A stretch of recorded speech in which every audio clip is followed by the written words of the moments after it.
तो तैयार हैं आप लोग? दूसरा स्टेप, मैं तैयार हूं तो किसके लिए क्या चाहिए मुझे? एक सपना चाहिए, सपना, संकल्प चाहिए, साध्य चाहिए। हर साधक का कोई ना कोई साध्य है, तो आपका साध्य क्या है ये चुनाव करिए।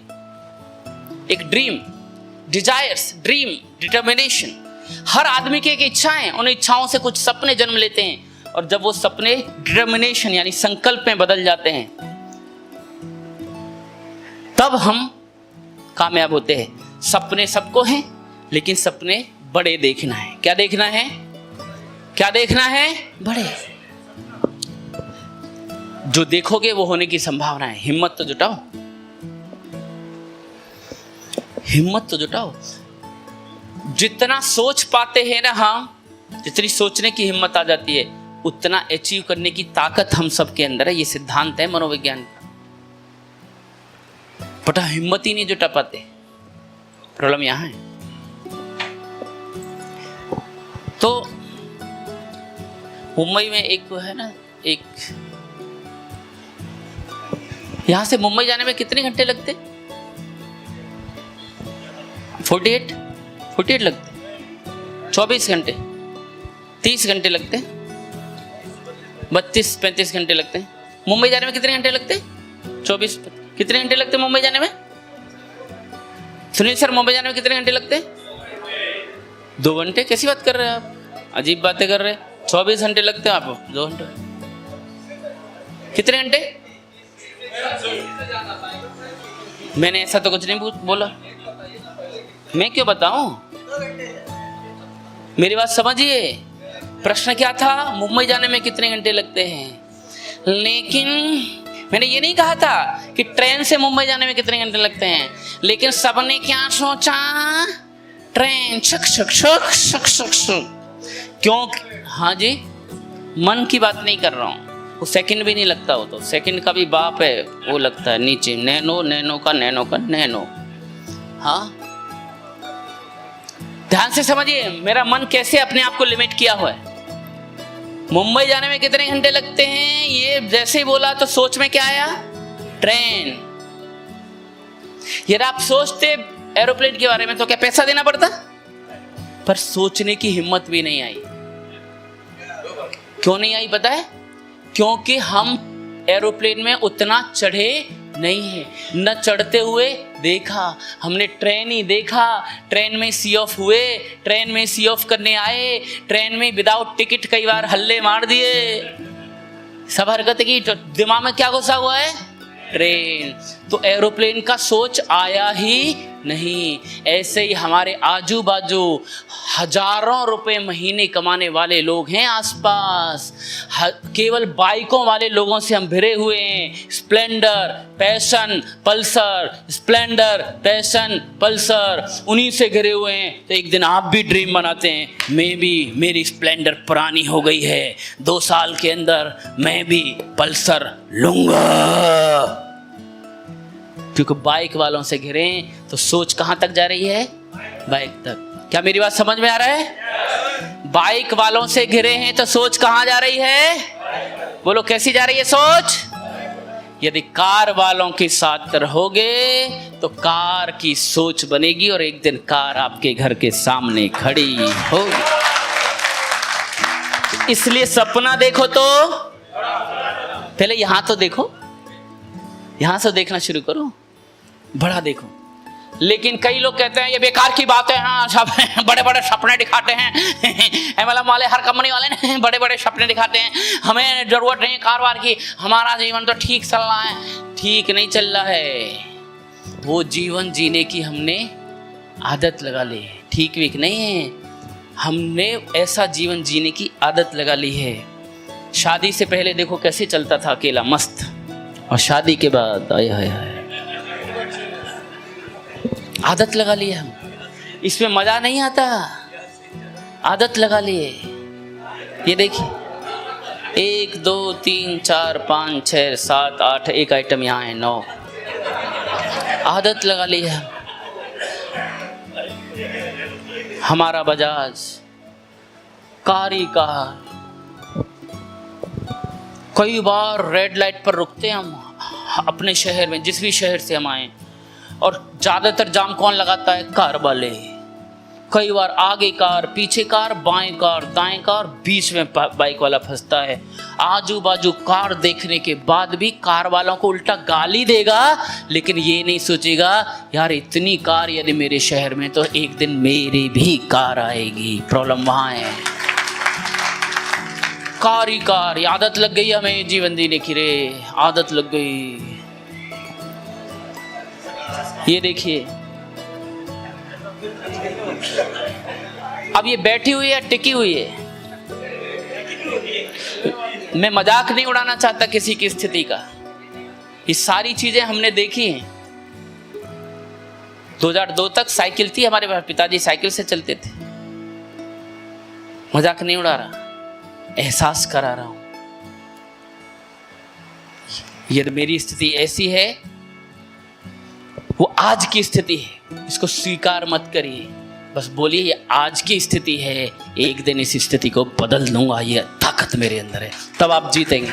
स्वीकार मत करिए।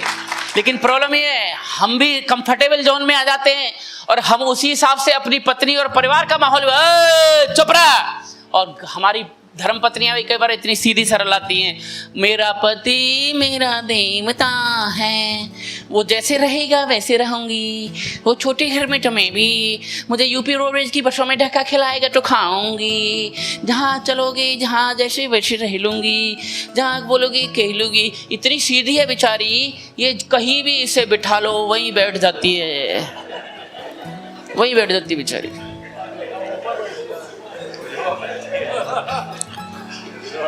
अब जरा सोचो, ये जब यहां बैठी थी, उसी दिन घर पे जाके इस आइटम को यदि बोलती, 1 साल के अंदर कार का जुगाड़ करो। यदि 1 साल में का मौका दे रही हूं, 1 साल में यदि कार नहीं आई ना तो मैं मायके चली जाऊंगी, तू देखता रही हो।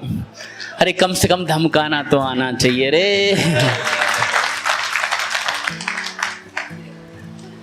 अब ये कुंभ का मेला नहीं है। कितने लोग जो मुंबई गए हैं? अरे काफी लोग हैं हमारे यहाँ के, तो वाह वाह। तो मुंबई गए हैं तो ये दृश्य आपने देखे ही होंगे। ये सारे लोग किस में ठुस जाएंगे? इसमें। ये देखिए, अब देखिए एक से, ये देखो बीड़ी फूंक रहा है, वीरांगनाएं भी कम नहीं है। अब जरा ये ऊपर, थोड़ा सा भी ऊपर चला गया तो परमानेंट ऊपर जाएगा कि नहीं? और थोड़ा यदि नीचे चला आया तो पहले नीचे जाएगा, फिर ये देखिए। मैं 3 साल मुंबई में था एमबीए करने के बाद, उल्लासनगर में।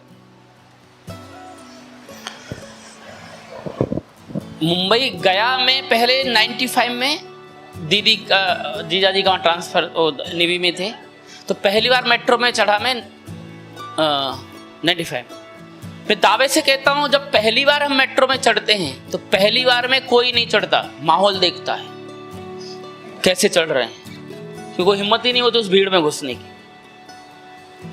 ये सब ऐसे घुस जाते हैं, ये आदत लग गई है हमें। इनमें से एक भी दुखी नहीं है, एक भी परेशान नहीं है, इन्होंने ऐसा जीवन जीने की आदत लगा ली है। ये सब ऐसे जीवन जी के, देखिए बाबा रामदेव का चेला देख रहे हैं आप, यहाँ भी पद्मासन लगाए बैठा है। जी बोलिए। आपने मेट्रो की बात की सर, मुझे याद आ गया, कोलकाता गया था अपने बड़े पापा के यहाँ, वो हमको जमीन के नीचे बोले ट्रेन में चलेंगे लेके। मैं शौक लग गया मुझे अचानक, हमने जमीन के नीचे कैसे ट्रेन हो सकती है। तो वो अंडरग्राउंड मेट्रो पहली बार मेरे ख्याल से इंडिया में कोलकाता में ही स्टार्ट हुआ, आई थिंक, यहाँ तक मेरा ख्याल है। तो वो लेकर गए नीचे प्लेटफॉर्म पे, सर मैं एकदम चकाचौंध रह गया अचानक, अरे ये कैसे हो सकता है। ट्रेन आई, बैठे, गेट्स खुले, अंदर गए, एंट्री किया, सब बहुत अच्छा लगा सर। जोरदार मनोज प्रदीप जी के लिए। जब हम देखते हैं जीवन का विस्तार मिलता है। मैं आपको ये एहसास कर रहा हूं, ये जीवन जीने की हमने आदत लगा ली है। ये देखिए बाबा राम, ये देखिए जिम्नास्ट है कि नहीं, इसके अंदर भी एक है। ऐसा जीवन जीने की आदत लगा ली है हमने। कुछ लोग कहते हैं हमें पैसे की जरूरत नहीं है, हमारा सब ठीक चल रहा है। और ऐसे जो कहते हैं हमारा ठीक चल रहा है, ऐसे लोग ही सब्जी मंडी का पूरा सर्वे करते घूमते हैं, कहां सस्ती मिलेगी। टमाटर क्या रेट है? 40 रुपए किलो। लूट रहा है, लुटेरे। कैसे दिया? 35, 32 लगा दे। चलो 32 दे दो जी। देना जरा 100 ग्राम, 250 ग्राम, 100 ग्राम, 200 ग्राम लेने के लिए बार्गेनिंग करेगा, और 250 ग्राम लेने के बाद जरा हरी मिर्च डालो, धनिया डाल दे। अरे भाई साहब बहुत, अरे थोड़े से डाल दे। फोकट में हरा धनिया भी चाहिए, लेकिन इसको कहो जिंदगी में अमीर बनना है, नहीं, जिंदगी में सब ठीक चल रहा है। सब्जी लेने के लिए लाइन, रसोई गैस के दाम बढ़ गए तो रो रहा है, पेट्रोल के रेट बढ़ गए तो रो रहा है। मैं अभी कैलकुलेशन नहीं कर रहा, समय का अभाव है, मैं कैलकुलेशन करके देता हूं। जिन सारी चीजों के रेट बढ़े हैं ना, और जितना आप कंजम्पशन करते हो, 3 से 5 हजार रुपए महीने से ज्यादा का अंतर किसी को नहीं आता। जितनी भी महंगाई हम चल रहे हैं, 3 से 5 हजार, 6 हजार से ज्यादा कोई अंतर नहीं आता आपको। साला 3-5 हजार रुपए बढ़ गए तो आपके घर के बजट तिलमिलाहट, चिल्लाहट, इसको गाली, उसको गाली, इसको वो। अरे यार, प्याज के रेट कम ज्यादा करना मेरे हाथ में नहीं है। गल्फ कंट्रीज या गवर्नमेंट की पॉलिसी में टैक्स कितना लगाए, कौन घटाए, ये मेरे हाथ में नहीं है। लेकिन अपनी 15,000 की इनकम को 1.5 लाख रुपए महीने करना मेरे हाथ में है। उस पर रोने की बजाय अपनी इनकम पर फोकस करो, देन लाइफ विल चेंज। शिकायत करना बंद करो। जो लोग बोल रहे हैं 2014 से पहले जो सरकार थी, तो ये वाले लोग बोल रहे थे महंगाई रे महंगाई, महंगाई रे महंगाई। तो 2014 के बाद महंगाई नहीं बढ़ी? बढ़ी है, खूब बढ़ी है, ये रुक ही नहीं सकती।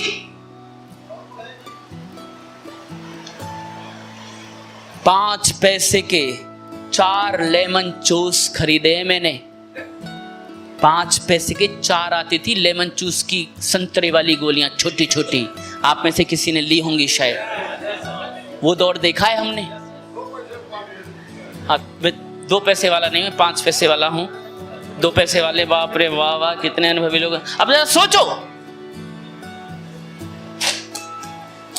आज जो गाली दे रहे हैं तब उनकी सरकार थी, जो आज मोदी को गाली दे रहे हैं तब उनकी सरकार थी। तो वही उसके बाद वो कई बार उनकी सरकार रही। तो 5 पैसे का लेमन जूस बढ़ा के नहीं बोलो, ये सहज प्रोसेस है। चाहे हाथ वाली सरकार हो, चाहे हल वाली सरकार हो, चाहे लालटेन वाली सरकार हो, चाहे कमल वाली सरकार हो, ये रुकने वाली नहीं है। ये तो बस इश्यू बनाते हैं। जब हाथ वाली सरकार थी तो कमल वाले कर रहे थे हाय महंगाई, हाय महंगाई, हाय महंगाई। जब कमल वाली आ गई तो हाथ वाले चिल्ला रहे हाय महंगाई, हाय महंगाई, पेट्रोल पेट्रोल पेट्रोल। अरे बेवकूफ हाथ वालों, इसलिए हारते हो तुम, क्योंकि तुम्हें तरीका नहीं आता। चिल्ला रहे हो हाय महंगाई, पेट्रोल बढ़ गया, पेट्रोल बढ़ गया।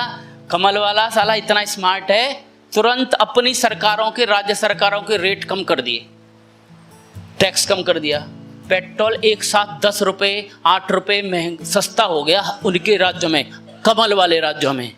और जो हाथ वाले चिल्ला रहे थे ना हाय महंगाई, पेट्रोल महंगा, ये साले अपने राज्यों में कम नहीं कर पाए। कहां से वोट दे देगी जनता? बेवकूफ है। हाँ, इतनी तुम्हें चिंता थी तो अपने राज्यों में क्यों नहीं कम करा तुमने? तो चाहे कमल वाले आ जाएं या हाथ वाले आ जाएं, महंगाई रुकने वाली। लेकिन चाहे कमल वाले हों, हाथ वाले हों, आपको अपनी इनकम बढ़ाने के लिए प्रयास करते रहना चाहिए। ये आपके हाथ में है।